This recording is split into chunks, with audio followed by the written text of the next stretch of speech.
बद्रीनाथ में राम कथा ही होनी थी, लेकिन फिर उद्धव कृष्ण संवाद हो गया। गत वर्ष हमने कथा की थी रामेश्वरम में। इतना आनंद आता है राम कथा में, इतना सुख मिलता है। और हम तो ऐसा कंपेयर करते रहते हैं कि बताओ ये इतने सीधे बने घूम रहे हैं, यही द्वापर में कैसे हो जाते हैं, कितना उधम मचाते हैं, कितना आनंद करते हैं। तो ऐसा भाव बना रहता है।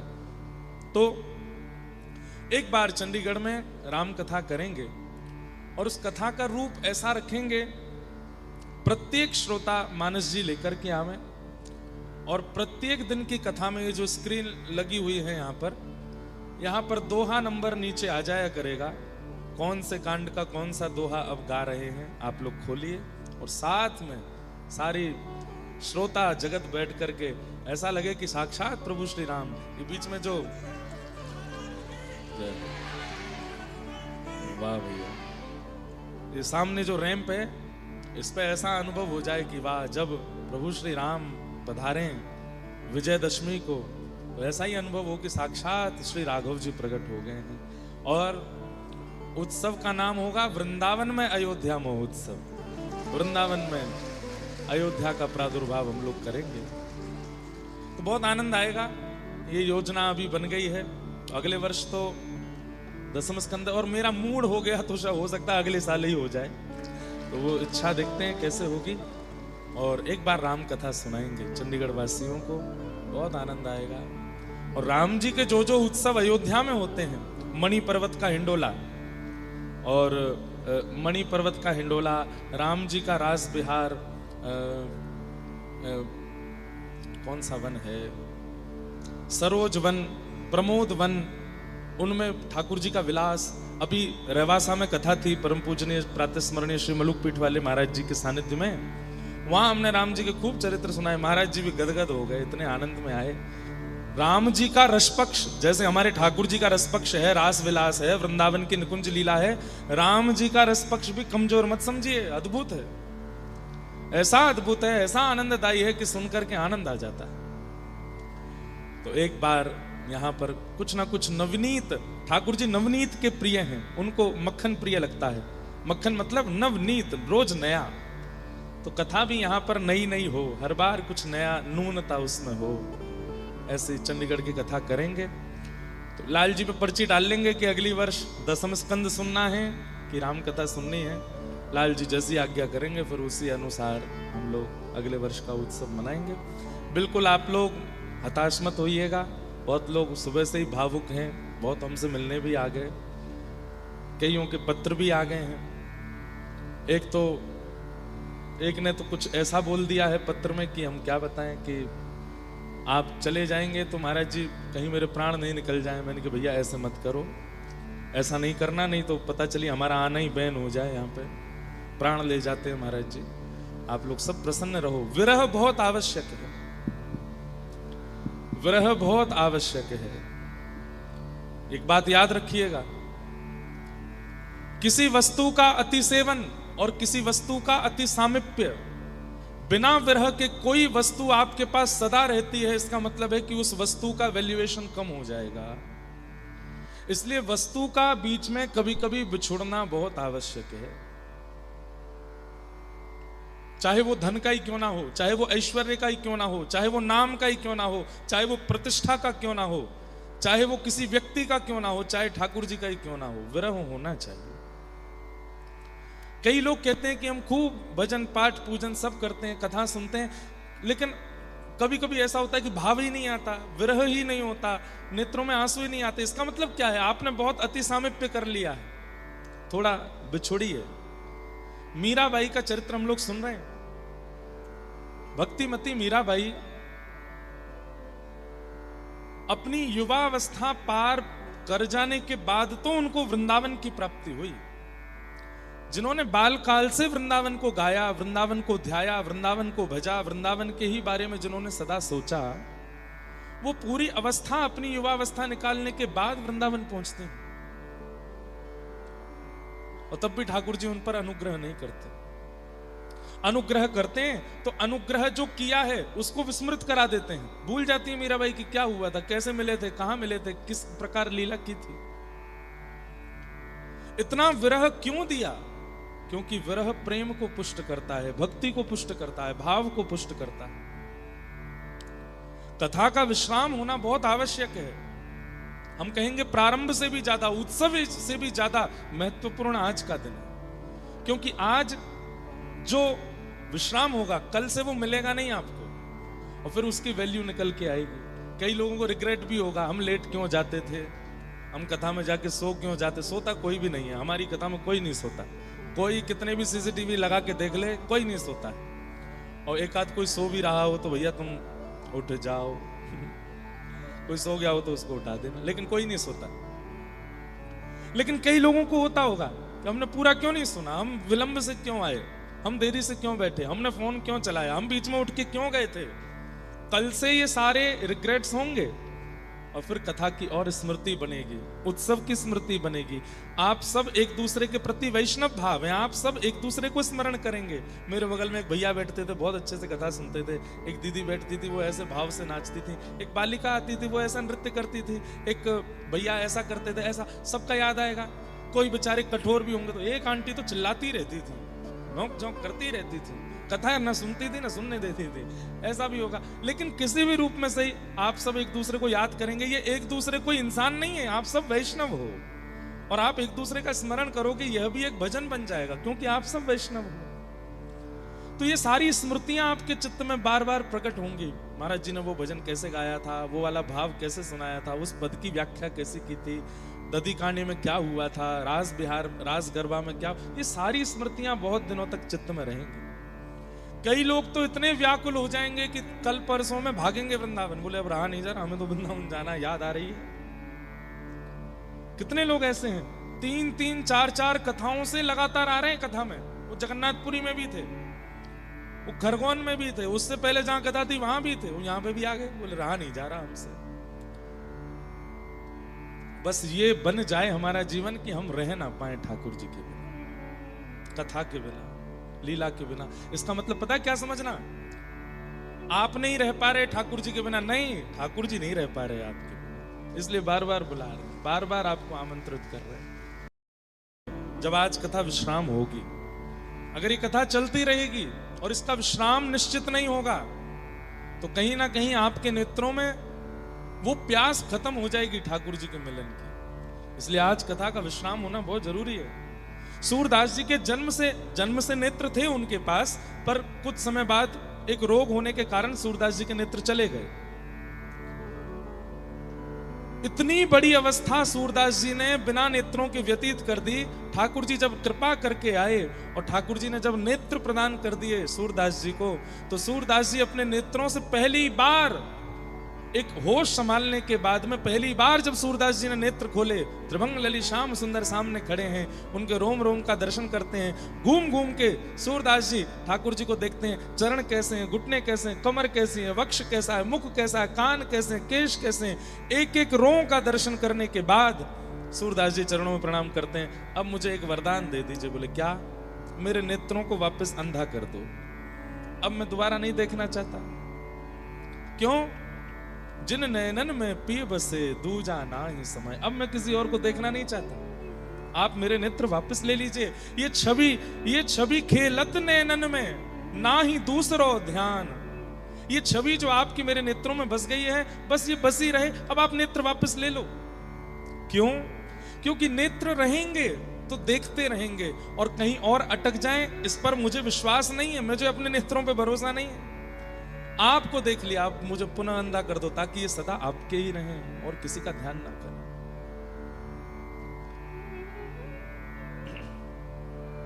कभी कभी ठाकुर जी से मिलन मत मांगा कीजिए, मिलो मत तो मैं आपकी याद में रोऊं नाथ, मैं आपका विरह मुझे हो, ऐसी कृपा करो। बंधुओं, मिलने में तो केवल दो नेत्रों को ठाकुर जी का दर्शन होता है, पर विरह में तो रोम रोम को ठाकुर जी का अनुभव होता है। एक एक रोम पुकारता है श्री कृष्ण कैसे।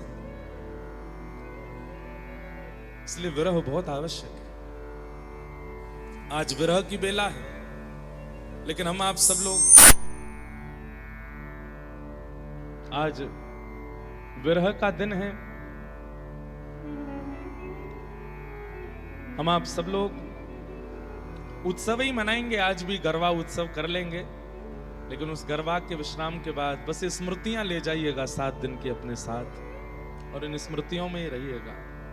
ये स्मृतियां ही आपकी भक्ति की पुष्टि करेंगी। और एक बात और बता दें, जब कभी भी चित्त में कोई दोष भाव प्रकट हो रहा हो, जब कभी भी चित्त में कोई दुर्भाव प्रकट हो रहा हो, उसी समय नेत्र बंद करके कथा में क्या क्या हुआ था सब याद कर लीजिएगा। ये स्मृतियां आपके चित्त को शुद्ध कर देंगी, पवित्र कर देंगी, भावों को, दुर्भावों को नष्ट कर देंगी। स्मृति में बहुत शक्ति है।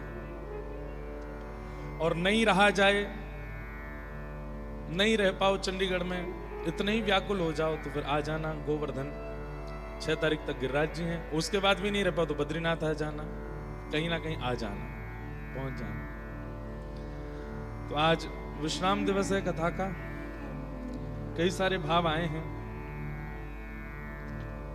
आपने बताया था कि भगवान के आगे चिट डालकर पूछ लिया करिए जब दुविधा हो। एक बात और मैं कह दूं आपसे, ये मेरे पास ये वाला प्रश्न एक नहीं, ये रोज आए हैं मेरे पास। और अधिकतर लोगों ने क्या पूछा है पता है, कि हम जो चाहते थे ठाकुर जी ने हर बार उसके विपरीत ही बोला है, तो क्या करें, क्यों डाल रहे हो, अपनी मनमानी करनी है ठाकुर जी के आगे। ठाकुर जी अगर बोल दें ना तो ना है, ठाकुर जी बोले हाँ तो हाँ है, उनकी बात मानिए। और एक बात, कई लोगों ने आदत बना ली है, वो पानी पीऊं भी कि नहीं पीऊं ये भी ठाकुर जी से पूछ रहे हैं। तो ठाकुर जी भी चिड़ में फिर मना ही करते, मत पी, मर प्यास ही रहे। अरे तो को बुद्धि दी है, दिमाग दिया है, नेत्र दिए, हाथ दिए, पाम दिए, इतना ज्यादा पीछे मत पड़ा करो ठाकुर जी के। अब आप हर बात उनसे पूछने के लिए जाओगे, अब छोटा बच्चा होता है वो हर बात अपनी माँ से पूछता है, मैं खाना खा लूं माँ, मैं वहां बैठ जाऊं माँ, तो माँ उसको सिखाती है भाई थोड़ा डिपेंडेंट बन, सेल्फ डिपेंड भी कर, कुछ कुछ अपने आप भी कर लिया कर। अब तुझे वॉशरूम भी जाना है तो मुझसे ही पूछेगा, जाना है तो जाओ। बालक जब बड़ा हो जाता है, योग्य हो जाता है, तो माँ भी चाहती है कि वो अपने आप अपने निर्णय लिया करे। ठाकुर जी की भी मन की इच्छा रहती है कि आप भाई विवेकी हो, कथा में जाते हो, कथा सुनते हो, गुरुजनों के सत्संग सुनते हो, थोड़ा अपने दिमाग से भी अपना निर्णय लिया करो। अब ये प्रश्न पता है क्या है, कि मैं रोज ठाकुर जी से पूछता हूं कि मैं ब्याह करूं कि नहीं करूं, ठाकुर जी रोज मना कर रहे हैं। ठाकुर जी यहाँ पे गुस्सा में मना कर रहे हैं, बोले अब तू गृहस्थी है, ब्याह नहीं करेगा तो कहां जाए, कर ले ब्याह, अब मुझसे क्यों पूछ रहा है। जहां ऐसी दुविधा पड़ जाती हो कि अब कुछ नहीं समझ आ रहा है, बहुत बहुत प्रयास अपने दिमाग का कर लिया, बड़े जनों से आज्ञा ले ली, फिर भी आप निर्णय नहीं ले पा रहे हैं, तब जाइए ठाकुर जी के पास। और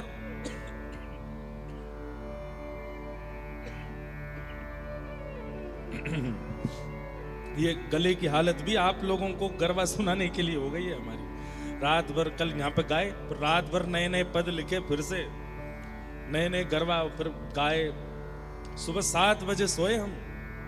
सोचो कितनी मेहनत करते हैं आप लोगों को सुख देने के लिए, लाल जी को आनंद दिलाने के लिए। सबसे ज्यादा मेहनत चंडीगढ़ में, कोई कहता हम इतनी देर पंडाल में खड़े रहे, जनरेटर लगवाया, लाइट लगवाया, सबसे ज्यादा मेहनत हम करते हैं कथा। गा भी रहे, नाच भी रहे, गवा भी रहे, सेवा भी, सब कुछ करना पड़ता है। लेकिन बस उद्देश्य यही है कि आप में से कोई 2-4 ही सही वो ठाकुर जी के हो जाएं, बस इसलिए। सब नहीं हो पाएंगे, इतना तो भरोसा है हमको आप लोगों पे, 2-4 तो हो ही जाएंगे। तो क्या निवेदन कर रहा था कि भाई ये हाथ पैर क्यों दिए ठाकुर जी ने, ये नेत्र क्यों दिए, नासिका क्यों दी, जिह्वा क्यों दी, कान क्यों दिए, बुद्धि क्यों दी। और इन सब के बाद भी ठाकुर जी आपको सत्संग दिला रहे हैं, कथाएं सुनने का अवसर दे रहे हैं, महाराज जी की वीडियोस आप देख रहे हो, कथाएं आप सुन रहे हो, इतना विवेक आपको ठाकुर जी जगह जगह से पहुंचा रहे हैं। क्यों? ताकि आप सेल्फ डिपेंडेंट भी बनो, पूर्ण रूपेण ठाकुर जी पे आसर तू मत हो जाओ कि मैं ये करूं कि नहीं करूं, ये करूं कि ये। तो ठाकुर जी भी चिढ़ जाते हैं, बोले ला दाल पर चीज पर मना ही करूंगा मैं। अब बता, तो ये जो आपकी शादी के लिए रोज मना कर रहे हैं ठाकुर जी, भाई ये तो स्वाभाविक बात है, आप एक गृहस्थ आश्रम में रहते हो तो ब्याह तो आपको करना पड़ेगा, और वो ठाकुर जी से क्यों पूछ रहे हो। हाँ, किससे करूं किससे ना करूं ये पूछ लेना, 2-4 ऑप्शन आ जाएं तो वो ठाकुर जी से आज्ञा ले लेना। उसमें भी पहले खुद तहकीकात कर लेना, जिनसे ब्याह होने वाला है वो भक्त हैं कि नहीं, वैष्णव है कि नहीं, कथा वथा सुनने में दिक्कत तो नहीं करेंगे, वृंदावन जाने में कोई प्रॉब्लम तो नहीं। उनमें 2-3 अगर मिल जाए कि हाँ ये भी कथा सुनते हैं, ये भी सत्संग सुनते हैं। हम तो कहेंगे कि अपने होने वाले जो जिनसे ब्याह होने वाला उनसे बोलना, मैं एक लाइन गाऊंगा, आगे वाली तुम सुना दोगे तो ब्याह पक्का। कौन सा? जो कान्हा मेरो नाम न जाने, जो कान्हा मेरो नाम न जाने, जो कान्हा मेरो नाम न जाने, जो कान्हा मेरो नाम न जाने। और इसके बाद कहना सुनाओ। अगर सुनाया तो बरमाला संगी लाया हूं, अभी पहना दूंगा।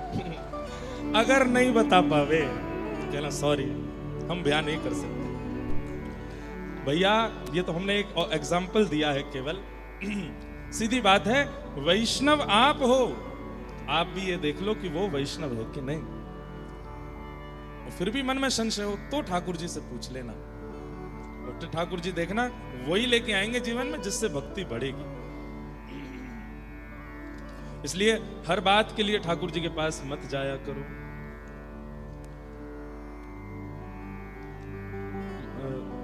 महाराज जी, जीवन में सरलता नहीं आ पा रही है। श्री जी की बहुत कृपा भी है, परंतु उनके लायक नहीं बन पा रही हूं। कुछ दिन सब कुछ बहुत अच्छे से होता है, कुछ दिन जबरदस्ती करनी पड़ती है। आपको एक बात बताऊं, पेन पेपर की व्यवस्था भी श्री जी ने ही की है पंडाल में। मुझसे आगे बैठी हुई आंटी ने पर्स से दे दिया। अच्छा देखो, एक बात हमारी सुनिएगा। आप कथा सुनते हैं, भक्ति करते हैं, हम रोज कहते हैं ये बात कथा में, कथा सुनने और भजन करने का प्रतिफल क्या है? ठाकुर जी की प्राप्ति तो बहुत दूर है, बहुत दूर। सबसे पहला स्वरूप क्या है कि आपके अंदर दीनता आएगी। तृणादपि सुनीचेन, अपने आप को आप तृण के समान मानने लग जाओगे। और अगर ये भाव आपके चित्त में नहीं आ रहा है, अपने आप को दीन, अपने आप को सरल, अपने आप को सहज अगर आप नहीं मान रहे हो, तो इसका मतलब अभी भजन अच्छे से हो नहीं रहा है आपका। या फिर भजन तो होता है लेकिन किसी वैष्णव का अपराध भी होता है। भजन तो होता है, कहो तो कथा में आके हमारे प्रति अपराध कर रहे हैं कि कथा तो बढ़िया है, ये है, यहाँ तो ऐसे होता है, महाराज जी विलंब से आए कथा में, यूं हो रहा है, त्यों हो रहा है, ऐसे हो रहा है। कहीं ना कहीं आपसे कोई अपराध वैष्णव बन रहा है, या फिर आपका भजन जो है वो आलस्य पूर्ण हो रहा है। इसलिए दीनता, सरलता जीवन में नहीं आ रही है। क्योंकि भजन का सबसे पहला फल यही है कि व्यक्ति अपनी मान प्रतिष्ठा, यश, वैभव, कीर्ति और अपनी स्थिति से नीचे उतर आता है। अगर वो नीचे नहीं उतर करके आया है तो इसका मतलब है कि अभी भजन फलीभूत हुआ नहीं। कल कृष्णदास भैया आए थे, उन्होंने एक इतनी अच्छी बात बताई। उनके पूज्य गुरुदेव श्री चंद्रशेखर दास बाबा, जिनको पूरा व्रजमंडल प्रणाम करता है, बंगाल का शरीर था, लेकिन महाराज जी की देखो अब ये छोटी छोटी हरकतों से पता चलता है कि वो नाम और उनका भजन कैसा है। बोले महाराज जी कीर्तन चल रहा था और एक स्पीकर रखा है इतना दूर, जितना दूर वो कूलर है, और यहां बैठ के कीर्तन चल रहा है। अब बाबा के आने का रास्ता है ऐसे, यूं आकर के इधर बैठना है। तो कहते हैं कि वो ऐसे नहीं आए हैं, ऐसे घूम करके आए। तो सबने पूछा आप आगे से महाराज जी पधारो। तो क्या बोले? बोले वो स्पीकर में से नाम ध्वनि निकल रही है, मैं उसको लांग करके नहीं जाऊंगा, घूम करके जाऊंगा। उसको कैसे लांग सकते हैं? नाम प्रकट हो रहा है। आप नाम को शब्द कैसे मान सकते हो? नाम को स्वर कैसे मान सकते हो? वो साक्षात किशोरी जी हैं। जब कोई राधा कहता है तो इस स्पीकर से जब ध्वनि निकली है तो साक्षात किशोरी जी अष्ट सखियों के साथ निकल पड़ी हैं। आप बीच में कैसे काट के जा सकते हो? ये बात कल उन्होंने बताई तो मन में भाव आया कि संत चरण कितना भाव रखते हैं और हम कहां बैठे हैं, हम किस स्थिति में हैं। नाम जापक व्यक्ति के चित्त में, स्वभाव में, व्यवहार में, क्रिया में, विचार में, सोच में, सब में परिवर्तन आने लगेगा। और सबसे विशेष परिवर्तन, वो झुकने लगेगा। उसके अंदर दीनता आ जाएगी, सरलता आ जाएगी, विनम्रता आ जाएगी। और अगर वो विनम्र नहीं हुआ है, नाम जपता है 2-2 लाख, तो केवल आडंबर कर रहा है, नाम नहीं है। क्योंकि नाम कृपा करता। बंधुओं, जब श्री राधा बोलते हो ना, कितनी बार बोलना है ये तो आप अपने गुरु आज्ञा मान लीजिएगा। गुरु जी कहे इतना इतना तो उतना करिए, बाकी हमारी मानो। तो एक बार भी बोलो तो कैसे बोलो?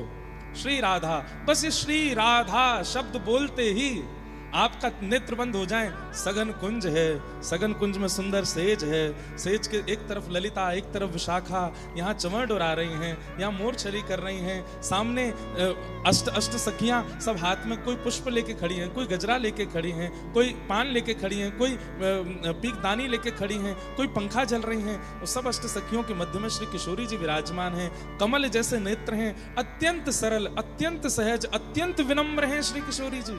उनका रूप देख करके नेत्र अश्रुओं से भर आते हैं। श्याम सुंदर एक टेर लगा करके किशोरी जी को देखते रहते हैं। श्री राधा एक बार कहते ही इतना सब चिंतन होने लगा, आपका नाम आपको विनम्र बनाने लग जाएगा। लेकिन हम क्या करते हैं, राधा राधा राधा राधा, बस बोलते रहते हैं, बोलते रहते हैं, उसमें कुछ विचार ही नहीं है, कोई भाव ही नहीं है। कृपा तो नाम तब भी करेगा कि आप बिना किसी भाव के करो, लेकिन अगर इस प्रकार से आप विचार करोगे, और हर दिन नया। आज नाम कीर्तन में क्या विचार किया, यमुना का तट है, किशोरी जी चल रही हैं, नूपुरों की ध्वनि आ रही है, संत रसिक जन चारों ओर खड़े हैं, किशोरी जी की मधुर झांकी का दर्शन कर रहे हैं। श्याम सुंदर आगे आगे चल रहे हैं, अपने मुकुट से ऐसा एक पहरा कर रखा है ताकि सूर्य की किरण श्री जी के चरणों में ना पड़े, तो ठाकुर जी ऐसे अपना मुकुट करके चल रहे हैं कि किशोरी जी के चरणों में छांव होती जा रही है। कभी ले जाओ गिरिराज जी, आज गोवर्धन की तलेटी है, गिरिराज जी खूब विशाल हैं, ऊपर से झरना गिर रहे हैं, छोटे छोटे उसमें गुफाएं हैं। किसी गुफा में श्री जी के लिए ठाकुर जी ने भोजन की व्यवस्था की है, किसी गुफा में श्री जी के साथ ठाकुर जी चौसर खेलने के लिए विराजेंगे। इस सब व्यवस्था ठाकुर जी ने की है, वह श्री जी की प्रतीक्षा कर रहे हैं। किशोरी जी आई हैं, आते ही ठाकुर जी ने पहले प्रसाद पवाया है। किशोरी जी के मन भयो कि कछु फलन को रस पीनो है, तो ठाकुर जी फल के रस की व्यवस्था कर रहे हैं। अब किशोरी जी को चौसर खिलाने ले गए हैं, वहां से किशोरी जी के संग रास विहार कर रहे हैं, और फिर लौट करके ठाकुर जी किशोरी जी को बरसाना तक छोड़ते हैं, फिर नंद भवन जाते हैं। अब आप ये सब चिंतन नित्य नित्य नए नए करके नाम करोगे, आपका नाम फल नहीं देगा, निश्चित देगा। पर हम कुछ विचार नहीं करते, हम केवल शब्द रा और धा ये पूरा करना है हमको, इस पे लगे रहते हैं। मैं फिर कह रहा हूं, फल तो फिर भी मिलेगा, लेकिन लीला चिंतन करके चिंतन किया कीजिए। एक लाली कथा में आती है, आप विश्वास नहीं मानेंगे, वो ऐसा ऐसा चिंतन करती है, कभी कभी मुझे बताती है तो मैं प्रफुल्लित हो जाता हूं। एक बार उसने क्या चिंतन किया कि महाराज जी हमेशा ठाकुर जी और श्री जी पूर्णिमा पे क्यों मिलते हैं, अमावस्या पे क्यों नहीं मिलते। मैंने कि लाली अमावस्या पे लाला दिखते ना होंगे, कारे कारे, उस समय लाइट तो होती नहीं है, और अमावस्या पे चंद्रमा है नहीं, और ठाकुर जी दिखते नहीं होंगे, इसलिए अमावस्या पर कोई ऐसी क्रिया। तो बोली तो फिर अमावस्या को नींद कैसे आती होगी, कितना विरह होता होगा श्री जी को कि आज तो ठाकुर जी मिले नहीं। मैंने कि तो तुम चिंतन करो कैसे होगा। अब ये कोई लीला कहीं लिखी नहीं है, उसने चिंतन किया। कैसे चिंतन, बोले महाराज जी एक दिन अमावस्या को मिले, ठाकुर जी आए, श्री जी कह रही हैं श्याम सुंदर कहाँ हो, रात हो रही अंधेरा। ठाकुर जी इतने में हंस गए तो दांत दिख, अच्छा जे खड़े, आओ बैठो। फिर किशोरी जी के मन में क्षोभ है, ठाकुर जी को बड़ी शर्म भी आ रही है, क्यों मैं इतना कारो कायकू कि अमावस्या पे दुखू ही ना हूं। तो किशोरी जी को एक प्रेम में स्वभाव होता है ना कि जब प्रेमी को संकोच होता है तो दूसरा प्रेमी उसको सहज करता है कि तुम संकोच मत करो, इतना कोई बड़ी बात थोड़ी है। तो किशोरी जी कह रही हैं आप संकोच को नहीं श्री जी, मुख आपके काजे और भी सुंदर सुंदर वर है सके, आपने जे कन्हैया ही काई कुछ चुनो, देखियो अमावस्या पे दुखू ही ना हूं मैं। तो श्री जी के मन में आई इतना संकोच कर रहे हैं, कुछ होना चाहिए। तो श्री जी तो विचार करती हैं, तुरंत सब कुछ प्रकट हो जाता है। इतने में असंख्य जुगनू उड़ते हुए आ गए, जुगनुओं में डिम डिम डिम डिम एक प्रकाश होता है, और सब जुगनुओं का झुंड आकर के श्री जी के सामने बैठ गया। श्री जी ने इतने में विचार किया, आओ श्याम सुंदर आपको श्रृंगार करूं, और दिन तो तिलक से, चंदन से, मोतिन से, आभूषण से श्रृंगार, आज आओ। अब एक एक जुगनू को उठाती हैं, और किशोरी जी ठाकुर जी के एक जुगनू यहाँ मुकुट के ऊपर, एक जुगनू यहाँ मणि के पास, एक जुगनू कान के पास, एक जुगनू माथे पर, एक जुगनू यहाँ मकराकृत कुंडल पर, एक जुगनुओं के कुछ मालाएं यहाँ पर, और कुछ बाजूबंद पर, कुछ हाथ पर, कुछ कमर पर, कुछ चरणों पर। जैसे ही जुगनून ते श्रृंगार कियो, ठाकुर जी मंदम मंदम श्याम सुंदर ऐसे मधुर लग रहे हैं, पीली पीली डिम डिम वो जुगनुओं की प्रकाश से इतने आनंदित हो रहे हैं। किशोरी जी इस रूप को देख करके बलैया ले रही हैं। तभी चंद्रमा ने विचार किया, अरे अमावस्या तू कितनी निर्दयी है, तो ठाकुर जी के और श्री जी के सुख के लिए प्रकट ना हो सके, तो पूर्णिमा को ना ला सके। तभी चिंतन देखिए, अमावस्या तो नहीं बदल सकती। तभी क्या हुआ, किशोरी जी ने ठाकुर जी की भुजा अपने कंधा पर रखी, अपने भुजा ठाकुर जी कंधा पे। ठाकुर जी चमक रहे हैं, किशोरी जी प्रेम भर करके देखती हैं, तो किशोरी जी का जो तेज है वो और ठाकुर जी को प्रकाशित करने लगता है। दोनों युगल का प्रकाश सामने बह रही यमुना जी पर पड़ता है, और जैसे ही कोई लाइट शीशा पर डालो तो रिफ्लेक्ट होकर के ऊपर जाती है। तो श्री जी और ठाकुर जी का प्रकाश जैसे ही जमुना जी पर पड़ा, जमुना जी ने उसी प्रकाश को रिफ्लेक्ट कर दिया आकाश की ओर, और जहां चंद्रमा अमावस्या का था वहीं पूर्णिमा हो गई, और पूर्णिमा में पुनः ठाकुर जी का रास विहार हो गया। हम करते हैं ऐसे चिंतन? ऐसे चिंतन करने पर नाम कृपा करता है। इसलिए नाम कोरा मत जपिए। मैं फिर कह रहा हूं तीसरी बार, कृपा तो फिर भी हो जाएगी, पर कुछ चिंतन करके करो। ये कथाएं क्यों सुनते हो आप, ये लीलाएं क्यों सुनते हो आप? ताकि आपका भी अपना चिंतन बने, आप भी कुछ विचार कर सको। ये लीला कैसे हुई होगी, यहां कैसे हुआ होगा, ये क्रिया कैसे हुई होगी, विचार करो।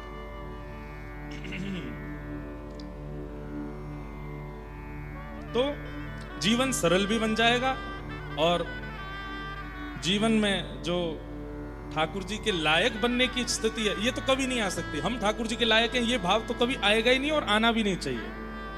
अगर आप ये विचार कर लेते कि मैं श्री जी के लायक हूं, मैं राधा रमण जी के लायक हूं, मैं किशोरी जी के लायक हूं, आपसे बड़ा कान पकड़ के क्षमा प्रार्थी ना लायक कोई नहीं है। क्योंकि आप अपने आप को लायक मान रहे हो। श्री जी के लायक हो आप, कोई नहीं है उनके लायक। वो जिसको चालें वो उनके लायक है। हमें अपने मन से नहीं विचार करना है कि हम उनके लायक हैं कि नहीं। एक अंतिम प्रश्न और कह देते हैं। प्रणाम। मन में दो भाव हैं। एक यह कि श्री जी, जो श्री जी का नहीं है, अच्छा श्री जी से आप केवल किशोरी जी मत लिया करो। श्री जी मतलब दोनों युगल को हमारे व्रज में श्री जी ही कहते हैं। है तो मुख्य रूप से किशोरी जी, पर फिर भी आप अति गूढ़ ब्रजवासी से मिलोगे तो वो बिहारी जी के लिए भी यही कहेंगे, कहां जा रहे हो? बोले श्री जी के दर्शन करने जा रहे हैं।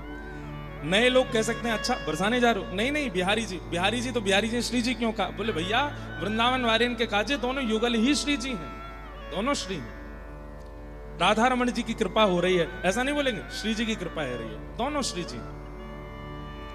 तो मन में दो भाव हैं। एक यह कि जो श्री जी का नहीं है वो हमारा भी नहीं है, और एक भाव जो आपने कल कहा कि यदि कोई भक्ति भाव में नहीं है तो श्री जी से प्रार्थना करो कि जैसे उन्हें हमें अपनाया, आप हमारे साथी को भी अपनाओ। तो हम क्या करें? इंतजार करें उनके भक्त होने का, या फिर उनको श्री जी का नहीं है समझकर छोड़ दें? हमने एक बार कथा में कहीं बताया था, एक समय अवधि रखिए, बहुत अपना व्यक्ति है और श्री जी से विलग है, तो श्री जी से प्रार्थना करो और एक समय प्रतीक्षा का रख लो, इतना प्रतीक्षा हम करेंगे। अगर श्री जी ने इनको स्वीकार कर लिया, और नित्य उतने समय तक हम प्रार्थना करेंगे, हे श्री जी इनको स्वीकार करो, इनको स्वीकार करो। क्यों स्वीकार करो? क्योंकि इनके आपके होने से मेरी भक्ति और सरल हो जाएगी। हम दोनों मिलके करेंगे तो और अच्छा आनंद आएगा और सुख मिलेगा, इसलिए स्वीकार करो। और उतनी अवधि में अगर श्री जी उन्हें स्वीकार नहीं करती हैं तो इसका मतलब है कि चाहती नहीं है श्री जी की वो हों। उसके बाद आप क्या करो? शरीर का जो नियम है, शरीर का जो धर्म है, शरीर का जो संबंध है, उसका निर्वहन करो। हृदय से ज्यादा लगाव मत रखो। इस प्रकार आपको निर्वहन करना है। तो और कोई बाह्य व्यक्ति है, दोस्त है, मित्र है, पड़ोसी है, दूर का कोई है, वो श्री जी का नहीं हो रहा और इतने दिनों में भी नहीं, उसका तो त्याग ही कर दो। बोले जय सिया राम है भैया, मिल जाएगा तो राधे राधे करेंगे, नहीं तो फोन वोन कर भी जरूरत ना, दूर रहे हमसे। लेकिन कोई ऐसे संबंध का है जो साथ ही रहता है, वो फिर भी ठाकुर जी उसको स्वीकार नहीं कर रहे बहुत दिनों तक, तो फिर आप उसके बाद शरीर धर्म का निर्वहन करो। बहन के प्रति जो नियम होना चाहिए, भाई के प्रति, पिता के प्रति, माँ के प्रति, पत्नी के प्रति, बच्चों के प्रति, जो शरीर का धर्म है उसका निर्वहन करो। बाकी हृदय से फिर विशेष लगाव मत रखो। ऐसा आप कर सकते हैं। ये कुछ भाव थे। एक बहुत गंभीर भाव भी आया है हमारे पास, हम सोच रहे हैं कहें कि नहीं, पर उनको पंडित जी बोल के गए ये जरूर बोल लेना आप।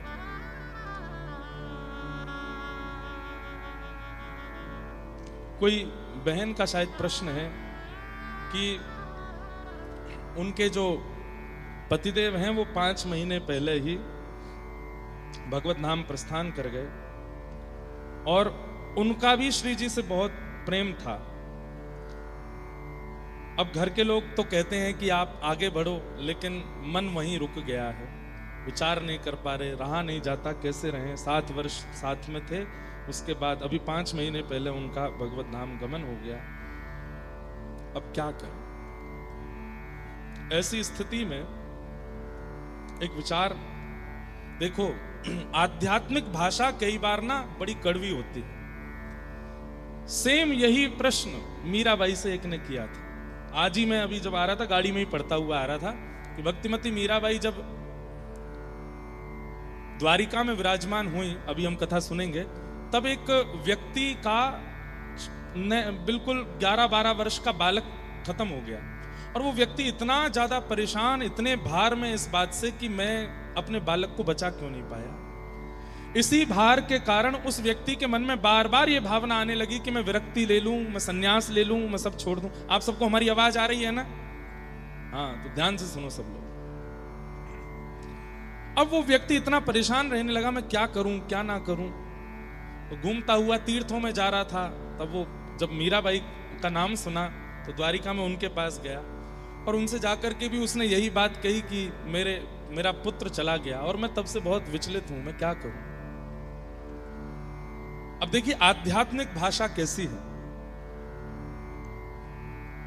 हम किसी भी व्यक्ति के जाने पर, आप ये मत सोचिए ना कि मैं मंच पे बैठा हूं इसलिए ज्ञान दे रहा हूं। मेरे जीवन में भी कोई घटना, भगवान ना करे, कभी घटेगी, मुझे भी पीड़ा होगी, मैं भी पीड़ित होऊंगा, मैं भी रोऊंगा, मुझे भी वो व्याकुलता होगी। लेकिन हाँ, इतना विश्वास कर सकते हैं कि ठाकुर जी की कथा कहते कहते कहते पीड़ा को पूरे जीवन पर हावी नहीं होने देंगे।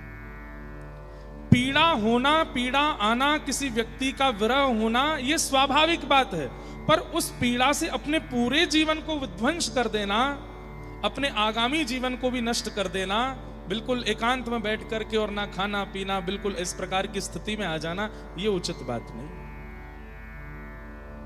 पीड़ा सबके जीवन में आती है, कहीं छोटी, कहीं बड़ी, कहीं ज्यादा, कहीं कम। लेकिन उस पीड़ा से कुछ दिन पीड़ित तो सब होते हैं, पर उस पीड़ा से पुनः अपने आप को उठा करके चल पड़ना ठाकुर जी को बहुत प्रसन्न करता है। हम लोग देखते हैं कि बच्चे हमारे स्कूल में कंपटीशन कर रहे थे, दौड़ की कंपटीशन हुई, बच्चा हमारा गिर गया, गिरते ही माताएं परेशान हो जाती, अरे गिर गया। लेकिन वो बालक वहीं बैठ करके रोने लग जाए अपना पैर पकड़ करके, तो भाई अब फिर सब कहेंगे अब क्या करें, वो उठा लाओ इसको।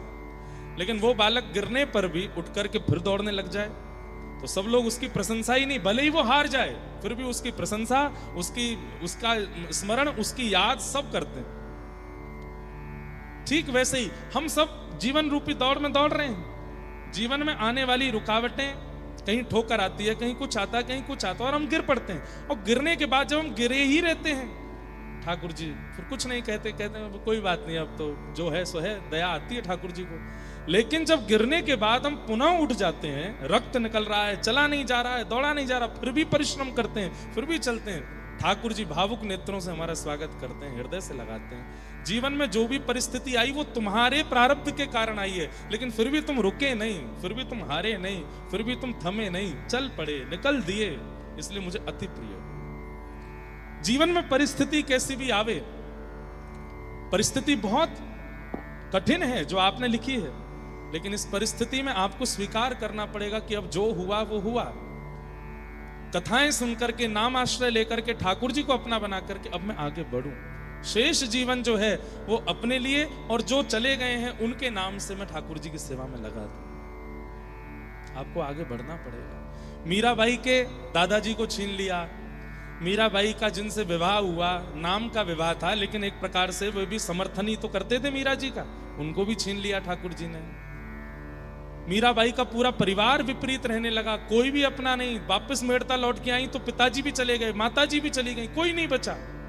लेकिन फिर भी मीराबाई रुकी नहीं, थमी नहीं, अपना भजन करती रही। ऐसे ही बंधुओं, जीवन में परिस्थिति चाहे जितनी भयावह आ जाए, परेशान मत होइए, विचलित मत होइए, कथाएं सुनिए, नाम जप कीजिए, इससे बड़ा बल आपको कहीं नहीं मिलेगा। और इस बल को लेकर के चल पड़िए, निकल दीजिए, ज्यादा उसका विचार मत कीजिए, चिंतन मत कीजिए। ठाकुर जी ने शायद कुछ विचार किया है, उसको सोच करके आगे बढ़ दीजिए। तो इन बहन के लिए भी हम बस प्रार्थना करते हैं कि आप ठाकुर जी के नाम आश्रय लीजिए, कथा श्रवण कीजिए, और अब बहुत दिन तक परेशान मत रहिए, अब निकल पड़िए। 5 महीने हुए हैं, अब बस इस दीपावली गोवर्धन पूजा से ठाकुर जी को अपना जीवन अर्पित करने के बाद आगे बढ़िए। जीवन में आगे बढ़ना बहुत आवश्यक है। बोलो वृंदावन बिहारी लाल की। प्रश्न बहुत सारे आते हैं, पर हम सबको बस प्रणाम मात्र कर देते हैं। भगवान की गोवर्धन लीला हम लोग कल श्रवण कर रहे थे। इसी गोवर्धन लीला में भगवान ने माधवी पर कृपा की, और वही माधवी मीरा बनकर के वृंदावन में प्रकट हुई।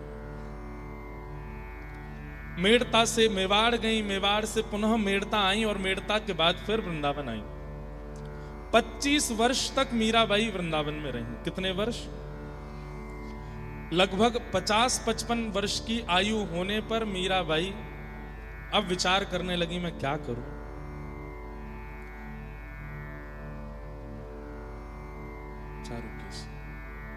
और मीराबाई को एक दिन स्वप्न आया। बहुत ध्यान से सुनिए सब लोग। और मीराबाई ने स्वप्न में क्या दर्शन किया कि देव की मैया वसुदेव जी, जिनको वो अपना सास ससुर मानती हैं, मानती नहीं है ही, कलिकाल में भगवान ने मीराबाई से ब्याह किया है।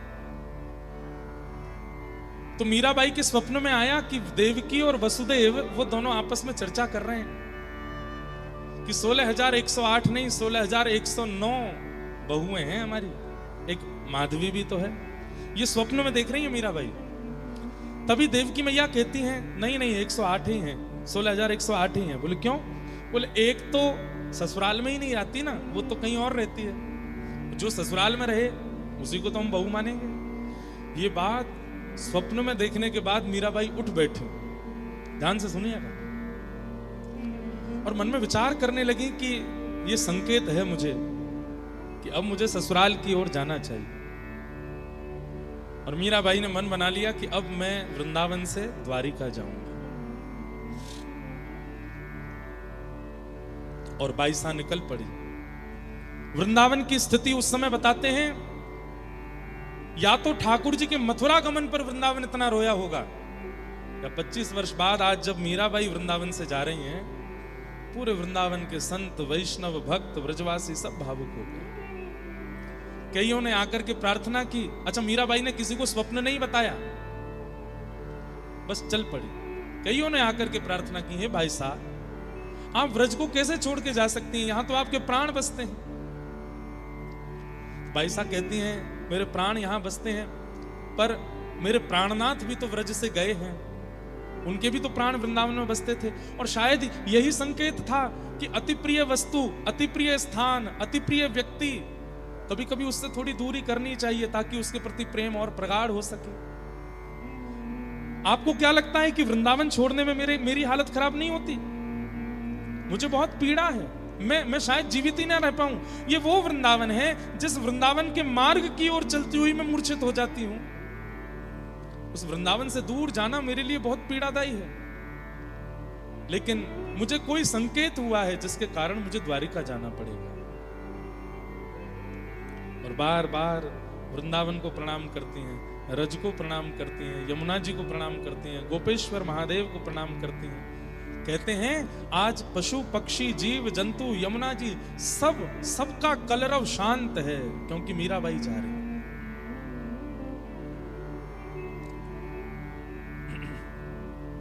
निकल पड़ी मीराबाई द्वारिका की ओर। वृंदावन के विरह में व्याकुल हो जाती हैं, रोने लगती हैं, कभी कभी वापस दौड़ने लगती हैं वृंदावन के लिए, लेकिन फिर संभाल करके फिर चल पड़ती हैं द्वारिका को। रास्ते में जितने स्थान पड़े, हर स्थान पर ठाकुर जी का स्मरण करते हुए मीराबाई जा रही हैं। और रास्ते में जितने भी स्थान पड़ते हैं, संत जन आते हैं, मीराबाई के साथ बैठ के सत्संग करते हैं, सब कहते हैं कि आप वृंदावन छोड़ करके कैसे जा सकती हैं। बाईसा कहती है कि श्याम सुंदर द्वारिका गए हैं, वहीं लीला विश्राम किए हैं, इसका मतलब ठाकुर जी वहीं विराज रहे हैं, मुझे बुला रहे हैं, इसलिए मैं जा रहा हूं। जब आज कथा विश्राम होगी, अगर ये कथा चलती रहेगी और इसका विश्राम निश्चित नहीं होगा, तो कहीं ना कहीं आपके नेत्रों में वो प्यास खत्म हो जाएगी ठाकुर जी के मिलन की। इसलिए आज कथा का विश्राम होना बहुत जरूरी है। सूरदास जी के जन्म से नेत्र थे उनके पास, पर कुछ समय बाद एक रोग होने के कारण सूरदास जी के नेत्र चले गए। इतनी बड़ी अवस्था सूरदास जी ने बिना नेत्रों के व्यतीत कर दी। ठाकुर जी जब कृपा करके आए और ठाकुर जी ने जब नेत्र प्रदान कर दिए सूरदास जी को, तो सूरदास जी अपने नेत्रों से पहली बार एक होश संभालने के बाद में पहली बार जब सूरदास जी ने नेत्र खोले, त्रिभंग ललित श्याम सुंदर सामने खड़े हैं, उनके रोम रोम का दर्शन करते हैं। घूम घूम के सूरदास जी ठाकुर जी को देखते हैं, चरण कैसे हैं, घुटने कैसे हैं, कमर कैसी है, वक्ष कैसा है, मुख कैसा है, कान कैसे हैं, केश कैसे हैं, एक एक रों का दर्शन करने के बाद सूरदास जी चरणों में प्रणाम करते हैं। अब मुझे एक वरदान दे दीजिए। बोले क्या? मेरे नेत्रों को वापस अंधा कर दो, अब मैं दोबारा नहीं देखना चाहता। क्यों? जिन नयनन में पिय बसे दूजा ना ही समय, अब मैं किसी और को देखना नहीं चाहता, आप मेरे नेत्र वापस ले लीजिए। ये छवि खेलत नयनन में ना ही दूसरो ध्यान, ये छवि जो आपकी मेरे नेत्रों में बस गई है, बस ये बसी रहे, अब आप नेत्र वापस ले लो। क्यों? क्योंकि नेत्र रहेंगे तो देखते रहेंगे, और कहीं और अटक जाएं इस पर मुझे विश्वास नहीं है, मुझे अपने नेत्रों पे भरोसा नहीं है। आपको देख लिया, आप मुझे पुनः अंधा कर दो ताकि ये सदा आपके ही रहें और किसी का ध्यान ना करें।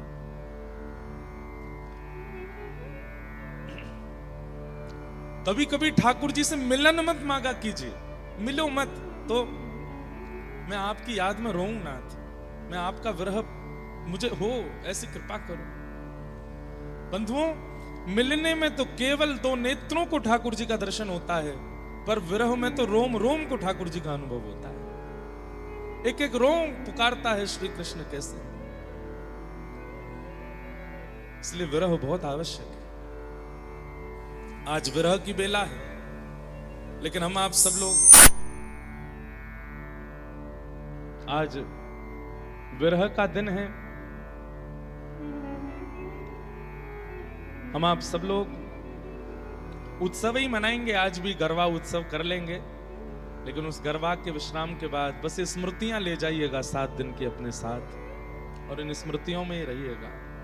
ये स्मृतियां ही आपकी भक्ति की पुष्टि करेंगी। और एक बात और बता दें, जब कभी भी चित्त में कोई दोष भाव प्रकट हो रहा हो, जब कभी भी चित्त में कोई दुर्भाव प्रकट हो रहा हो, उसी समय नेत्र बंद करके कथा में क्या क्या हुआ था सब याद कर लीजिएगा। ये स्मृतियां आपके चित्त को शुद्ध कर देंगी, पवित्र कर देंगी, भावों को, दुर्भावों को नष्ट कर देंगी।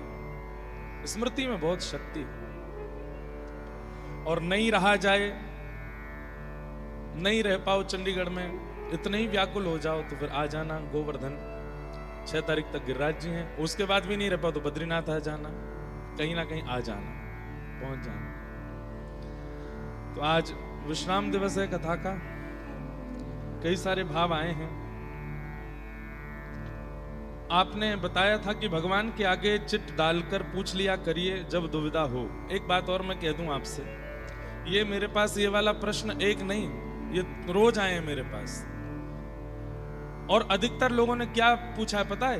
कि हम जो चाहते थे ठाकुर जी ने हर बार उसके विपरीत ही बोला है, तो क्या करें? क्यों डाल रहे हो? अपनी मनमानी करनी है ठाकुर जी के आगे? ठाकुर जी अगर बोल दें ना तो ना है, ठाकुर जी बोले हाँ तो हाँ है, उनकी बात मानिए। और एक बात, कई लोगों ने आदत बना ली है, वो पानी पीऊं भी कि नहीं पीऊं ये भी ठाकुर जी से पूछ रहे हैं। तो ठाकुर जी भी चिड़ में फिर मना ही करते, मत पी, मर प्यास ही रहे। अरे तो को बुद्धि दी है, दिमाग दिया है, नेत्र दिए, हाथ दिए, पाम दिए, इतना ज्यादा पीछे मत पड़ा करो ठाकुर जी के। अब आप हर बात उनसे पूछने के लिए जाओगे, अब छोटा बच्चा होता है वो हर बात अपनी माँ से पूछता है, मैं खाना खा लूँ माँ, मैं वहाँ बैठ जाऊँ माँ, तो माँ उसको सिखाती है भाई थोड़ा डिपेंडेंट बन, सेल्फ डिपेंड भी कर, कुछ कुछ अपने आप भी कर लिया कर। अब तुझे वॉशरूम भी जाना है तो मुझसे ही पूछेगा, जाना है तो जाओ। बालक जब बड़ा हो जाता है, योग्य हो जाता है, तो माँ भी चाहती है कि वो अपने आप अपने निर्णय लिया करे। ठाकुर जी की भी मन की इच्छा रहती है कि आप भाई विवेकी हो, कथा में जाते हो, कथा सुनते हो, गुरुजनों के सत्संग सुनते हो, थोड़ा अपने दिमाग से भी अपना निर्णय लिया करो। अब ये प्रश्न पता है क्या है कि मैं रोज ठाकुर जी से पूछता हूं कि मैं ब्याह करूं कि नहीं करूं, ठाकुर जी रोज मना कर रहे हैं। ठाकुर जी यहाँ पे गुस्सा में मना कर रहे हैं, बोले अब तू गृहस्थी है, ब्याह नहीं करेगा तो कहां जाए, कर ले ब्याह, अब मुझसे क्यों पूछ रहा है। जहां ऐसी दुविधा पड़ जाती हो कि अब कुछ नहीं समझ आ रहा है, बहुत बहुत प्रयास अपने दिमाग का कर लिया, बड़े जनों से आज्ञा ले ली, फिर भी आप निर्णय नहीं ले पा रहे हैं, तब जाइए ठाकुर जी के पास। और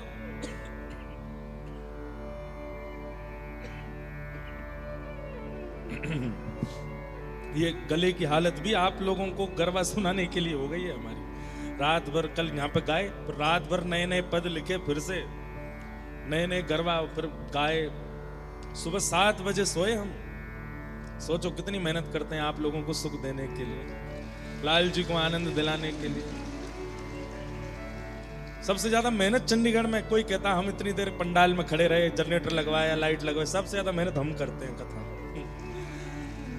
गा भी रहे, नाच भी रहे, गवा भी रहे, सेवा भी, सब कुछ करना पड़ता है। लेकिन बस उद्देश्य यही है कि आप में से कोई 2-4 ही सही वो ठाकुर जी के हो जाएं, बस इसलिए। सब नहीं हो पाएंगे, इतना तो भरोसा है हमको आप लोगों पे, 2-4 तो हो ही जाएंगे।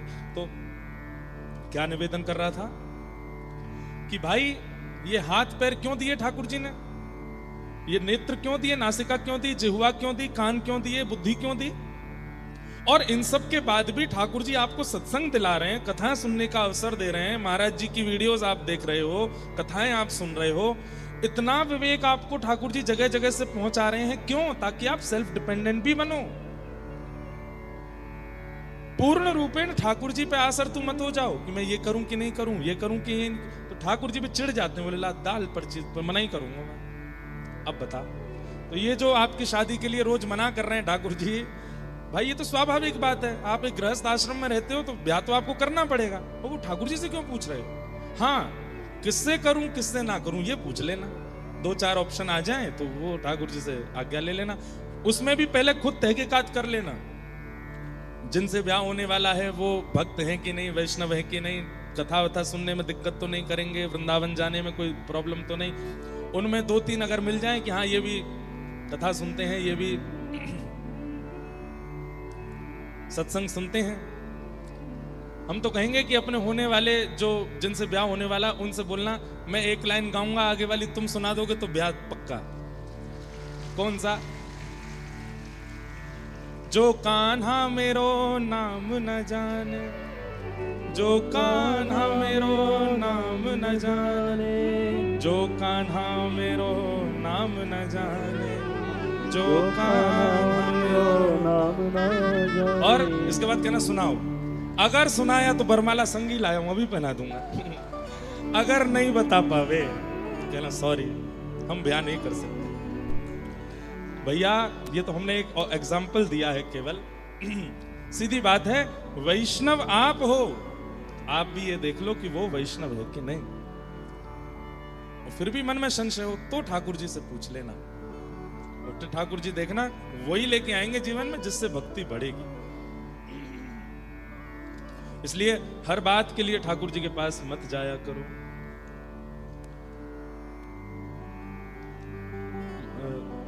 महाराज जी जीवन में सरलता नहीं आ पा रही है, श्री जी की बहुत कृपा भी है, परंतु उनके लायक नहीं बन पा रहे हूं। कुछ दिन सब कुछ बहुत अच्छे से होता है, कुछ दिन जबरदस्ती करनी पड़ती है। आपको एक बात बताऊं, पेन पेपर की व्यवस्था भी श्री जी ने ही की है पंडाल में। मुझसे आगे बैठी हुई आंटी ने पर्स से दे दिया। अच्छा देखो एक बात हमारी सुनिएगा, आप कथा सुनते हैं, भक्ति करते हैं, हम रोज कहते हैं ये बात कथा में, कथा सुनने और भजन करने का प्रतिफल क्या है? ठाकुर जी की प्राप्ति तो बहुत दूर है, बहुत दूर। सबसे पहला स्वरूप क्या है कि आपके अंदर दीनता आएगी। तृणादपि सुनीचेन, अपने आप को आप तृण के समान मानने लग जाओगे। और अगर ये भाव आपके चित्त में नहीं आ रहा है, अपने आप को दीन, अपने आप को सरल, अपने आप को सहज अगर आप नहीं मान रहे हो, तो इसका मतलब अभी भजन अच्छे से हो नहीं रहा है आपका। या फिर भजन तो होता है लेकिन किसी वैष्णव का अपराध भी होता है। भजन तो होता है, अब कहो तो कथा में आके हमारे प्रति अपराध कर रहे हैं कि कथा तो बढ़िया है, ये है, यहाँ तो ऐसे होता है, महाराज जी विलंब से आए कथा में, यूं हो रहा है, त्यों हो रहा है, ऐसे हो रहा है। कहीं ना कहीं आपसे कोई अपराध वैष्णव बन रहा है, या फिर आपका भजन जो है वो आलस्य पूर्ण हो रहा है, इसलिए दीनता, सरलता जीवन में नहीं आ रही है। क्योंकि भजन का सबसे पहला फल यही है कि व्यक्ति अपनी मान प्रतिष्ठा, यश, वैभव, कीर्ति और अपनी स्थिति से नीचे उतर आता है। अगर वो नीचे नहीं उतर करके आया है तो इसका मतलब है कि अभी भजन फलीभूत हुआ नहीं। कल कृष्णदास भैया आए थे, उन्होंने एक इतनी अच्छी बात बताई। उनके पूज्य गुरुदेव श्री चंद्रशेखर दास बाबा, जिनको पूरा व्रजमंडल प्रणाम करता है, बंगाल का शरीर था, लेकिन महाराज जी की देखो अब ये छोटी छोटी हरकतों से पता चलता है कि वो नाम और उनका भजन कैसा है। बोले महाराज जी कीर्तन चल रहा था और एक स्पीकर रखा है इतना दूर, जितना दूर वो कूलर है, और यहां बैठ के कीर्तन चल रहा है। अब बाबा के आने का रास्ता है ऐसे, यूं आकर के इधर बैठना है। तो कहते हैं कि वो ऐसे नहीं आए हैं, ऐसे घूम करके आए। तो सबने पूछा आप आगे से महाराज जी पधारो, तो क्या बोले? बोले वो स्पीकर में से नाम ध्वनि निकल रही है, मैं उसको लांग करके नहीं जाऊंगा, घूम करके जाऊंगा। उसको कैसे लांग सकते हैं? नाम प्रकट हो रहा है। आप नाम को शब्द कैसे मान सकते हो? नाम को स्वर कैसे मान सकते हो? वो साक्षात किशोरी जी हैं। जब कोई राधा कहता है तो इस स्पीकर से जब ध्वनि निकली है तो साक्षात किशोरी जी अष्ट सखियों के साथ निकल पड़ी हैं। आप बीच में कैसे काट के जा सकते हो? ये बात कल उन्होंने बताई तो मन में भाव आया कि संत चरण कितना भाव रखते हैं और हम कहां बैठे हैं, हम किस स्थिति में हैं। नाम जापक व्यक्ति के चित्त में, स्वभाव में, व्यवहार में, क्रिया में, विचार में, सोच में, सब में परिवर्तन आने लगेगा। और सबसे विशेष परिवर्तन, वो झुकने लगेगा, उसके अंदर दीनता आ जाएगी, सरलता आ जाएगी, विनम्रता आ जाएगी। और अगर वो विनम्र नहीं हुआ है, नाम जपता है 2-2 लाख, तो केवल आडंबर कर रहा है, नाम नहीं है। क्योंकि नाम कृपा करता है। बंधुओं, जब श्री राधा बोलते हो ना, कितनी बार बोलना है ये तो आप अपने गुरु आज्ञा मान लीजिएगा। गुरु जी कहे इतना इतना तो उतना करिए, बाकी हमारी मानो। तो एक बार भी बोलो तो कैसे बोलो? श्री राधा। बस ये श्री राधा शब्द बोलते ही आपका नेत्र बंद हो जाए। सघन कुंज है, सघन कुंज में सुंदर सेज है, सेज के एक तरफ ललिता, एक तरफ विशाखा, यहाँ चमड़ उड़ा रही हैं, यहाँ मोर छली कर रही हैं, सामने अष्ट सखियां सब हाथ में कोई पुष्प लेके खड़ी हैं, कोई गजरा लेके खड़ी हैं, कोई पान लेके खड़ी हैं, कोई पीकदानी लेके खड़ी हैं, कोई पंखा जल रही हैं। वो सब अष्ट सखियों के मध्य में श्री किशोरी जी विराजमान हैं। कमल जैसे नेत्र हैं, अत्यंत सरल, अत्यंत सहज, अत्यंत विनम्र हैं श्री किशोरी जी। उनका रूप देख करके नेत्र अश्रुओं से भर आते हैं। श्याम सुंदर एक टेर लगा करके किशोरी जी को देखते रहते हैं। श्री राधा एक बार कहते ही इतना सब चिंतन होने लगा, आपका नाम आपको विनम्र बनाने लग जाएगा। लेकिन हम क्या करते हैं? राधा राधा राधा राधा, बस बोलते रहते हैं, बोलते रहते हैं। उसमें कुछ विचार ही नहीं है, कोई भाव ही नहीं है। कृपा तो नाम तब भी करेगा कि आप बिना किसी भाव के करो, लेकिन अगर इस प्रकार से आप विचार करोगे, और हर दिन नया। आज नाम कीर्तन में क्या विचार किया? यमुना का तट है, किशोरी जी चल रही हैं, नूपुरों की ध्वनि आ रही है, संत रसिक जन चारों ओर खड़े हैं, किशोरी जी की मधुर झांकी का दर्शन कर रहे हैं। श्याम सुंदर आगे आगे चल रहे हैं, अपने मुकुट से ऐसा एक पहरा कर रखा है ताकि सूर्य की किरण श्री जी के चरणों में ना पड़े। तो ठाकुर जी ऐसे अपना मुकुट करके चल रहे हैं कि किशोरी जी के चरणों में छांव होती जा रही है। कभी ले जाओ गिरिराज जी, आज गोवर्धन की तलेटी है, गिरिराज जी खूब विशाल हैं, ऊपर से झरना गिर रहे हैं, छोटे छोटे उसमें गुफाएं हैं। किसी गुफा में श्री जी के लिए ठाकुर जी ने भोजन की व्यवस्था की है, किसी गुफा में श्री जी के साथ ठाकुर जी चौसर खेलने के लिए विराजेंगे। इस सब व्यवस्था ठाकुर जी ने की है, वह श्री जी की प्रतीक्षा कर रहे हैं। किशोरी जी आई हैं, आते ही ठाकुर जी ने पहले प्रसाद पवाया है। किशोरी जी के मन भयो कि कछु फलन को रस पीनो है, तो ठाकुर जी फल के रस की व्यवस्था कर रहे हैं। अब किशोरी जी को चौसर खिलाने ले गए हैं, वहां से किशोरी जी के संग रास विहार कर रहे हैं, और फिर लौट करके ठाकुर जी किशोरी जी को बरसाना तक छोड़ते हैं, फिर नंद भवन जाते हैं। अब आप ये सब चिंतन नित्य नित्य नए नए करके नाम करोगे, आपका नाम फल नहीं देगा, निश्चित देगा। पर हम कुछ विचार नहीं करते, हम केवल शब्द रा और धा ये पूरा करना है हमको, इस पे लगे रहते हैं। मैं फिर कह रहा हूं, फल तो फिर भी मिलेगा, लेकिन लीला चिंतन करके चिंतन किया कीजिए। एक लाली कथा में आती है, आप विश्वास नहीं मानेंगे, वो ऐसा ऐसा चिंतन करती है, कभी कभी मुझे बताती है तो मैं प्रफुल्लित हो जाता हूं। एक बार उसने क्या चिंतन किया कि महाराज जी हमेशा ठाकुर जी और श्री जी पूर्णिमा पे क्यों मिलते हैं, अमावस्या पे क्यों नहीं मिलते। मैंने कि लाली अमावस्या पे लाला दिखते ना होंगे, कारे कारे, उस समय लाइट तो होती नहीं है, और अमावस्या पे चंद्रमा है नहीं, और ठाकुर जी दिखते नहीं होंगे, इसलिए अमावस्या पर कोई ऐसी क्रिया। तो बोली तो फिर अमावस्या को नींद कैसे आती होगी, कितना विरह होता होगा श्री जी को कि आज तो ठाकुर जी मिले नहीं। मैंने कि तो तुम चिंतन करो कैसे होगा। अब ये कोई लीला कहीं लिखी नहीं है, उसने चिंतन किया। कैसे चिंतन, बोले महाराज जी एक दिन अमावस्या को मिले, ठाकुर जी आए, श्री जी कह रही हैं श्याम सुंदर कहाँ हो, रात हो रही अंधेरा। ठाकुर जी इतने में हंस गए तो दांत अच्छा जे खड़े, आओ बैठो। फिर किशोरी जी के मन में क्षोभ है, ठाकुर जी को बड़ी बड़ी शर्म भी आ रही है, क्यों मैं इतनों कारो काई क्यों कि अमावस्या पे दुखू ही ना हूं। तो किशोरी जी को एक प्रेम में स्वभाव होता है ना कि जब प्रेमी को संकोच होता है तो दूसरा प्रेमी उसको सहज करता है कि तुम संकोच मत करो, इतना कोई बड़ी बात थोड़ी है। तो किशोरी जी कह रही हैं आप संकोच क्यों नहीं श्री जी, मुख आपके काजे और भी सुंदर सुंदर वर है सके, आपने जे कन्हैया ही काई कुछ चुनो, देखियो अमावस्या पे दुखू ही ना हूं मैं। तो श्री जी के मन में आई इतना संकोच कर रहे हैं, कुछ होना चाहिए। तो श्री जी तो विचार करती हैं, तुरंत सब कुछ प्रकट हो जाता है। इतने में असंख्य जुगनू उड़ते हुए आ गए, जुगनुओं में डिम डिम डिम डिम एक प्रकाश होता है, और सब जुगनुओं का झुंड आकर के श्री जी के सामने बैठ गया। श्री जी ने इतने में विचार किया, आओ श्याम सुंदर आपको श्रृंगार करूं, और दिन तो तिलक से, चंदन से, मोतिन से, आभूषण से श्रृंगार, आज आओ। अब एक एक जुगनू को उठाती हैं, और किशोरी जी ठाकुर जी के एक जुगनू यहाँ मुकुट के ऊपर, एक जुगनू यहाँ मणि के पास, एक जुगनू कान के पास, एक जुगनू माथे पर, एक जुगनू यहाँ मकराकृत कुंडल पर, एक जुगनुओं के कुछ मालाएं यहाँ पर, और कुछ बाजूबंद पर, कुछ हाथ पर, कुछ कमर पर, कुछ चरणों पर।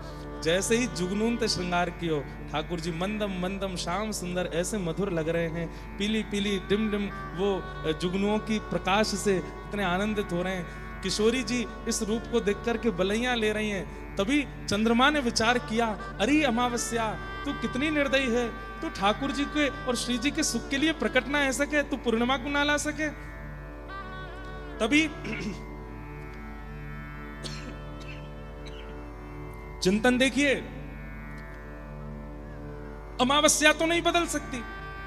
तभी क्या हुआ, किशोरी जी ने ठाकुर जी की भुजा अपने कंधा पर रखी, अपने भुजा ठाकुर जी कंधा पे, ठाकुर जी चमक रहे हैं, किशोरी जी प्रेम भर करके देखती हैं, तो किशोरी जी का जो तेज है वो और ठाकुर जी को प्रकाशित करने लगता है। दोनों युगल का प्रकाश सामने बह रही यमुना जी पर पड़ता है, और जैसे ही कोई लाइट शीशा पर डालो तो रिफ्लेक्ट होकर के ऊपर जाती है। तो श्री जी और ठाकुर जी का प्रकाश जैसे ही जमुना जी पर पड़ा, जमुना जी ने उसी प्रकाश को रिफ्लेक्ट कर दिया आकाश की ओर, और जहां चंद्रमा अमावस्या का था वहीं पूर्णिमा हो गई, और पूर्णिमा में पुनः ठाकुर जी का रास विहार हो गया। हम करते हैं ऐसे चिंतन, ऐसे चिंतन करने पर नाम कृपा करता है। इसलिए नाम कोरा मत जपिए।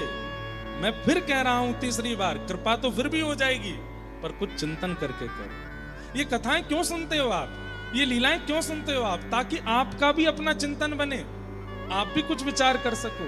ये लीला कैसे हुई होगी, यहां कैसे हुआ होगा, ये क्रिया कैसे हुई होगी, विचार करो।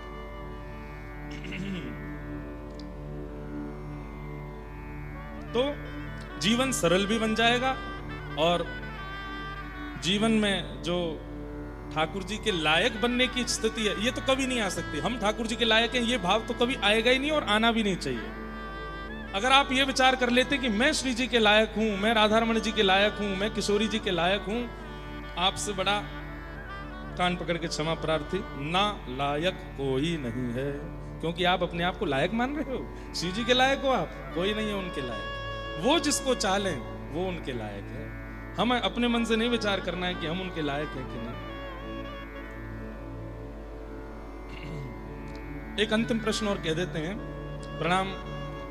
मन में दो भाव हैं। एक यह कि श्री जी जो श्री जी का नहीं है, अच्छा श्री जी से आप केवल किशोरी जी मत लिया करो। श्री जी मतलब दोनों, युगल को हमारे व्रज में श्री जी ही कहते हैं। है तो मुख्य रूप से किशोरी जी, पर फिर भी आप अति गूढ़ ब्रजवासी से मिलोगे तो वो बिहारी जी के लिए भी यही कहेंगे, कहां जा रहे हो? बोले श्री जी के दर्शन करने जा रहे हैं। नए लोग कह सकते हैं अच्छा बरसाने जा रहे हो? नहीं नहीं, बिहारी जी। बिहारी जी तो बिहारी जी, श्री जी क्यों कहा? बोले भैया वृंदावन वारियन के काजे दोनों युगल ही श्री जी हैं, दोनों श्री हैं। राधा रमण जी की कृपा हो रही है ऐसा नहीं बोलेंगे, श्री जी की कृपा है रही है, दोनों श्री जी। तो मन में दो भाव हैं। एक यह कि जो श्री जी का नहीं है वो हमारा भी नहीं है, और एक भाव जो आपने कल कहा कि यदि कोई भक्ति भाव में नहीं है तो श्री जी से प्रार्थना करो कि जैसे उन्हें हमें अपनाया, आप हमारे साथी को भी अपनाओ। तो हम क्या करें? इंतजार करें उनके भक्त होने का, या फिर उनको श्री जी का नहीं है समझकर छोड़ दें? हमने एक बार कथा में कहीं बताया था, एक समय अवधि रखिए, बहुत अपना व्यक्ति है और श्री जी से विलग है तो श्री जी से प्रार्थना करो, और एक समय प्रतीक्षा का रख लो, इतना प्रतीक्षा हम करेंगे। अगर श्री जी ने इनको स्वीकार कर लिया, और नित्य उतने समय तक हम प्रार्थना करेंगे, हे श्री जी इनको स्वीकार करो, इनको स्वीकार करो। क्यों स्वीकार करो? क्योंकि इनके आपके होने से मेरी भक्ति और सरल हो जाएगी। हम दोनों मिलकर करेंगे तो और अच्छा आनंद आएगा और सुख मिलेगा, इसलिए स्वीकार करो। और उतनी अवधि में अगर श्री जी उन्हें स्वीकार नहीं करती हैं तो इसका मतलब है कि चाहती नहीं है श्री जी की वो हों। उसके बाद आप क्या करो?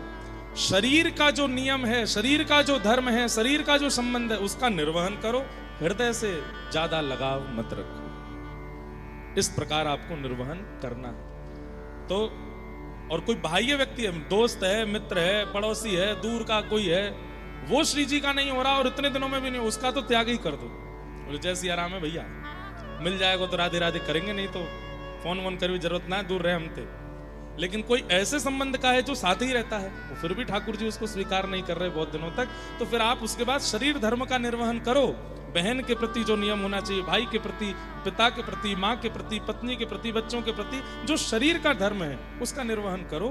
बाकी हृदय से फिर विशेष लगाव मत रखो। ऐसा आप कर सकते हैं। ये कुछ भाव थे। एक बहुत गंभीर भाव भी आया है हमारे पास, हम सोच रहे हैं कहें कि नहीं, पर उनको पंडित जी बोल के गए ये जरूर बोल लेना।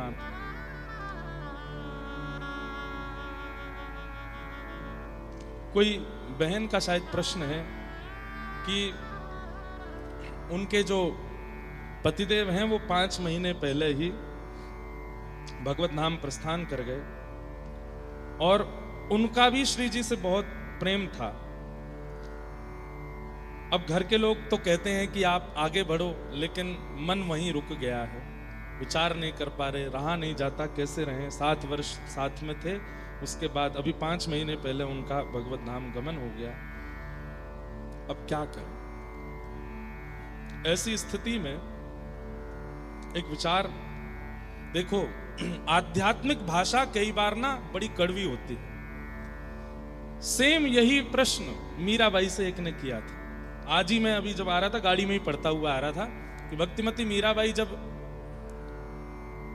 द्वारिका में विराजमान हुई, अभी हम कथा सुनेंगे, तब एक व्यक्ति का बिल्कुल 11-12 वर्ष का बालक खत्म हो गया, और वो व्यक्ति इतना ज्यादा परेशान, इतने भार में इस बात से कि मैं अपने बालक को बचा क्यों नहीं पाया।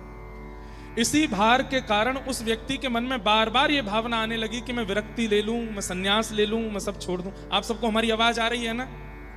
हाँ, तो ध्यान से सुनो सब लोग। अब वो व्यक्ति इतना परेशान रहने लगा, मैं क्या करूं क्या ना करूं।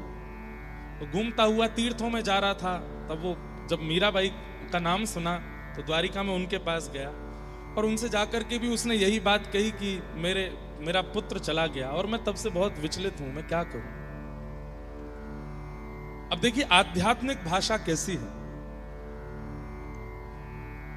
हम किसी भी व्यक्ति के जाने पर, आप ये मत सोचिए ना कि मैं मंच पे बैठा हूं इसलिए ज्ञान दे रहा हूं। मेरे जीवन में भी कोई घटना भगवान ना करे कभी घटेगी, मुझे भी पीड़ा होगी, मैं भी पीड़ित होऊंगा, मैं भी रोऊंगा, मुझे भी वो व्याकुलता होगी। लेकिन हाँ, इतना विश्वास कर सकते हैं कि ठाकुर जी की कथा कहते कहते कहते पीड़ा को पूरे जीवन पर हावी नहीं होने देंगे। पीड़ा होना, पीड़ा आना, किसी व्यक्ति का विरह होना, यह स्वाभाविक बात है, पर उस पीड़ा से अपने पूरे जीवन को विध्वंस कर देना, अपने आगामी जीवन को भी नष्ट कर देना, बिल्कुल एकांत में बैठ करके और ना खाना पीना, बिल्कुल इस प्रकार की स्थिति में आ जाना, यह उचित बात नहीं। पीड़ा सबके जीवन में आती है, कहीं छोटी, कहीं बड़ी, कहीं ज्यादा, कहीं कम।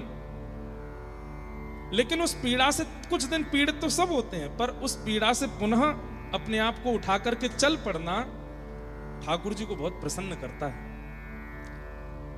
हम लोग देखते हैं कि बच्चे हमारे स्कूल में कंपटीशन कर रहे थे, दौड़ की कंपटीशन हुई, बच्चा हमारा गिर गया, गिरते ही माताएं परेशान हो जाती, अरे गिर गया। लेकिन वो बालक वहीं बैठ करके रोने लग जाए अपना पैर पकड़ करके, तो भाई अब फिर सब कहेंगे अब क्या करें, वो उठा लाओ इसको। लेकिन वो बालक गिरने पर भी उठ करके फिर दौड़ने लग जाए, तो सब लोग उसकी प्रशंसा ही नहीं, भले ही वो हार जाए फिर भी उसकी प्रशंसा, उसका स्मरण, उसकी याद सब करते हैं। ठीक वैसे ही हम सब जीवन रूपी दौड़ में दौड़ रहे हैं। जीवन में आने वाली रुकावटें, कहीं ठोकर आती है, कहीं कुछ आता है, कहीं कुछ आता है, और हम गिर पड़ते हैं। और गिरने के बाद जब हम गिरे ही रहते हैं, ठाकुर जी फिर कुछ नहीं कहते, कहते हैं कोई बात नहीं, अब तो जो है सो है, दया आती है ठाकुर जी को।